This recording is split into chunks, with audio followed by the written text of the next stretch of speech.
Le défi Pierre Lavoie est arrivé dans ma vie il y a 3 ans. Un de mes collègues, qui s'appelle Fred Bohème, m'ont contacté pour m'offrir d'être le chauffeur du veilleur. Il cherchait un conducteur pour pouvoir conduire l'équipe.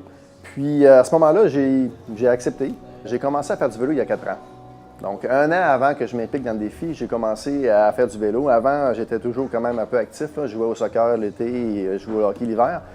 Mais les blessures m'ont contraint à pouvoir changer de sport, donc je me suis trouvé une autre passion, donc le vélo et aussi la course. C'est sûr que le défi, c'est vraiment là, un accomplissement, puis au niveau du 1000 km, parce qu'en réalité, le défi en soi c'est pas de rouler le défi. Là. Le défi, en bout de ligne, c'est de ramasser de l'argent pour redonner aux écoles, pour être en mesure de pouvoir, que les écoles soient en mesure de pouvoir s'équiper d'outils sportifs, organiser des activités qui n'auraient pas les moyens de pouvoir les faire.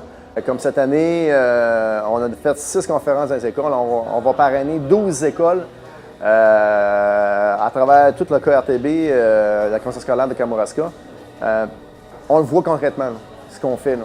Les professeurs sont contents de voir qu'on leur donne de l'argent pour, ils vont réaliser, s'acheter des ballons, ils vont s'acheter des murs d'escalade. Il y en a, comme tantôt j'ai expliqué, ils vont faire juste des sorties, aller à une piscine parce qu'ils n'ont pas les moyens de sortir les enfants. Et on croise beaucoup de petits villages, les enfants, juste voir les enfants qui donnent des claques, qui nous encouragent, nous fait des high five. Je te dirais, tout le long du parcours, c'est exceptionnel. Donc, on se promène, puis le monde nous encourage, puis ils nous voient un peu comme des super-héros, mais on n'est pas des super-héros, loin de là. Mais pour ce moment-là, c'est vraiment ça qui est un peu notre récompense.